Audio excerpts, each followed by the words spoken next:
Oi, pessoal, tudo bem com vocês?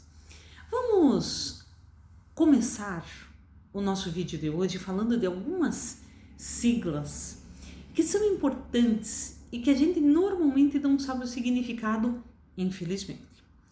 As primeiras delas são as siglas de correção monetária.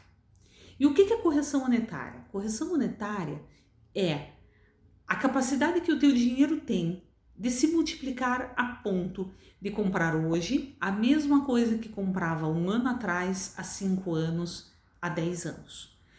Vejam, é lógico que os preços dos produtos variam com o tempo. E não seria nada coerente a gente deixar o nosso dinheiro estagnado com o tempo, deixar ele parado.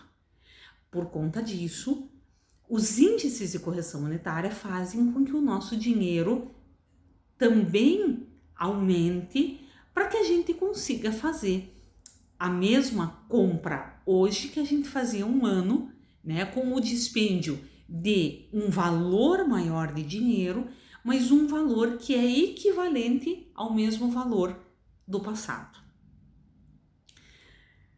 Muito bem.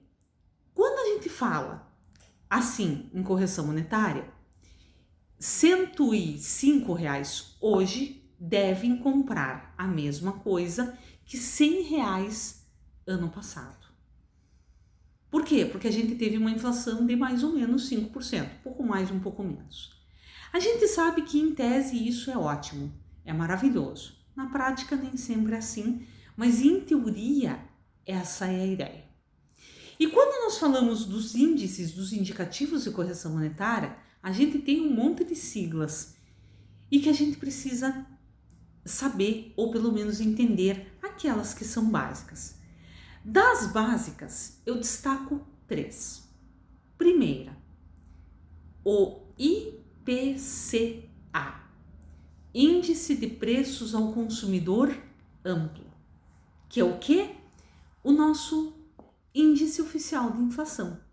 O IPCA dado pelo IBGE é calculado tendo em vista certos produtos e serviços prestados, atribuindo-se um peso diferente para cada um dos produtos ou serviços, né? Diga-se de passagem que essa forma de cálculo desses índices é para todo mundo.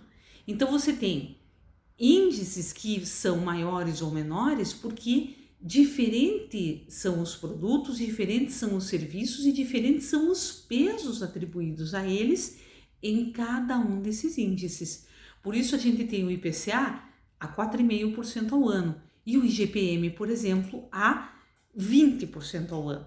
Por quê? Porque o IPCA considera serviços, considera produtos na indústria, considera agricultura e dá um certo peso para esses preços, para essa variação, coisa que o IGPM não faz. O IGPM é muito mais supermercado, né? A ida da indústria para o supermercado. Por isso, essa diferença.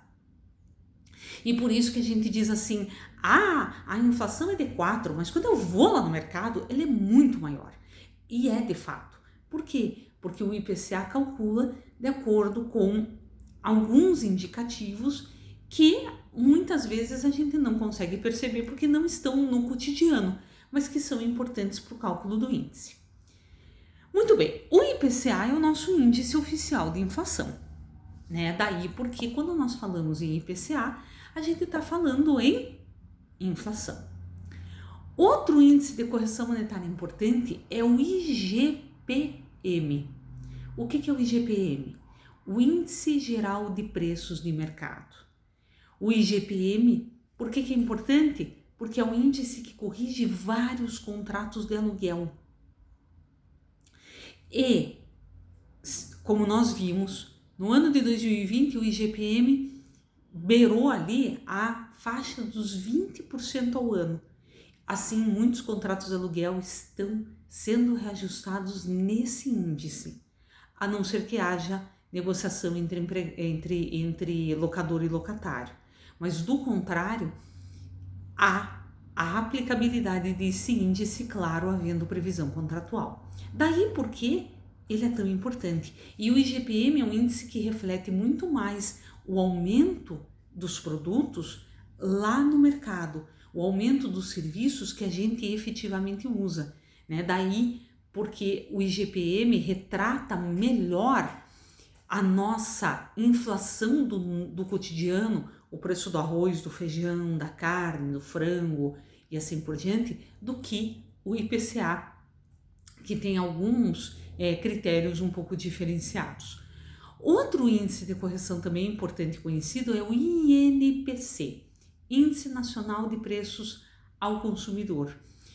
Por que ele é importante? Alguns tribunais, por exemplo, usam o INPC como critério de correção monetária, né? E ele é mais um dos indicadores de correção. Por muito tempo foi o nosso índice de inflação, inclusive, diga-se de passagem, e acaba tendo a sua importância por ainda ser utilizado em algumas negociações que são vistas, né? Como, por exemplo, o INCC, que é o Índice Nacional da Construção Civil, que é utilizado para reajuste de preços e de valores quando a gente negocia a compra de imóvel, né? Muitas vezes a compra de imóvel, né, tanto no financiamento quanto naquela parte que a gente paga para a construtora, se for parcelado, ela acaba sendo reajustada pelo INCC. Por quê? Porque o INCC é exatamente o índice que dá o parâmetro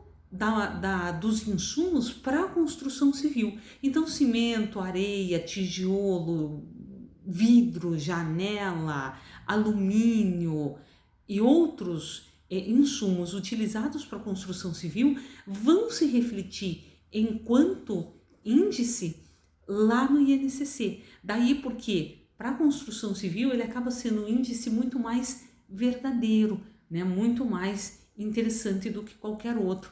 E daí porque ele é utilizado nos contratos. Há outros índices de correção monetária, sem dúvida, né? O IPCA 15, né, que é calculado com um tempo menor do que o IPCA, porque ele é de 15 em 15 dias, o IGPDI, né, dentre outros índices, também servem para correção monetária, mas não são tão utilizados assim, né? O IPCA 15 ainda é divulgado porque ele dá uma métrica de inflação, ele dá uma prévia de inflação. Então, por isso a sua importância, mas não tem nenhuma dificuldade se ele não for utilizado, não tem problema nenhum. E assim, né, ficamos sabendo o que é ou quais são essas siglas tão importantes, esses indicativos tão importantes para a nossa vida e que muitas vezes a gente acaba não sabendo o que significam, nem tampouco para que serve. Obrigada, pessoal, e até o próximo vídeo. Não esquecendo de pedir, se inscreva no canal, indique esse canal para um amigo, dê o seu joinha se você gostar, né? E vamos tentar fazer com que essa mensagem de educação financeira chegue ao maior número de pessoas. Muito obrigada e até o nosso próximo vídeo.